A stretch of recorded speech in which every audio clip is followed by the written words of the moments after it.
dañuy dénoncer véritablement kaddu yi nga xam ne moom la coalition Yewwi Askan Wi ak kii nga xam ne si njiitam Ousmane Sonko teg si ndoddu président Macky Sall. parce que tey d'accord dañu nekk si période électorale mais nag Sénégal dañoo xam ne réewu jàmb la de 1960 à maintenant président bu ne aw na fi te Abdoulaye Wade da ko doon wax nee na moom du aw si ay cadavre pour jël réew. donc réew dina toll fenn foog naa ni soo jëlee ay bakkanu doomu aadama di ko bëgg a ñàkkal solo pour aw seen kaw pour accéder au pouvoir dafay doon li nga xam ne vraiment luy metti la te luy tiis la. tey nekk nañu situation bi nga xam ne Yewwi Askan Wi son programme mooy lan la marche dëgg la marche baax na mais la marche n'est pas une liberté dans ce pays. tey constitution dafa am lu mu tënk ak lu mu ëmb tey marche dëgg la loi moo ko teg mais marche suy jóg dafa am lu ko encadré te ñi ko encadré police si lañ bokk ñi ko encadré tey suñu service administratif yi si lañ bokk tel que le préfet gouverneur et autres suñu ñoowee ñoom jugé nécessaire ne marche bi elle ne peut pas être autorisée foog naa ne démocratiquement ñi nga xam ne ñoom la ñu am en face dañ ñu ko war a nangul. parce que tamit nag bu kenn ëmpalee ni tey réew mi toll na fenn fi nga xam ne ñu ngi dem bay wax ay forces occultes ba am na ñu si jot a jàpp tey donc foog naa ni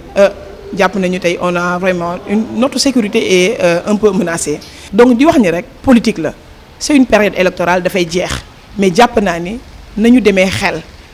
nañu jéem a bañ a jaxase askan bi te lii ma gis dara untu ko lu dul l'opposition ne veut pas aller aux élections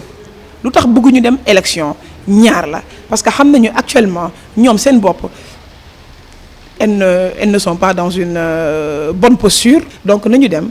en toute démocratie aux élections xam ne urnes yi nga xam ne tey population yi nga xam ne ñoom ñoo consciente xam li président Macky Sall di liggéey xam action yi nga xam ne moom lay réaliser ci mim réew tey ku gis nañu les bourses familiales gis nañu récemment tey l'appui aux familles démunies à hauteur de 40 milliards yu mu def tey ci askan bi tey gis nañu tey soo xoolee tey avancée bi am ci wàllum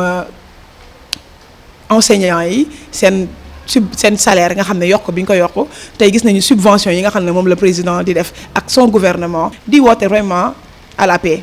à une cohésion di woote à la raison à cette opposition di wax ñi rek vraiment njuumte ci liste am na. leur liste est irrecevable parce que ñuy xool nag dañuy dem def rappel des faits le rappel des faits mooy rek législative yi liste yi benn moment tamit di vraiment féliciter tey la coalition Benno Bokk Yaakaar seen sens de responsabilité bi ñu am parce que la liste de Dakar ñun ñëpp xam nañu elle est irrecevable pour non respect à la parité tey suñu demee ba ñun ñu nangul conseil constitutionnel sa décision day wax rek ne la coalition Benno Bokk Yaakaar ses leaders ak ñi ko jiite dañoo am vraiment un esprit de grandeur parce que tamit nag on respecte nous nos institutions on respecte notre conseil constitutionnel nous respectons nos magistrats te si loolu la ñuy woo tey opposition bi parce que xiiroo ak ngaayoo bi dëgg la élection lañ nekk dëgg la baax na mais dafa am fu muy yem te tamit si loolu la ñuy woo vraiment Ousmane Sonko ak i ñoñom di wax ni président dara ñoro ko lu dul vraiment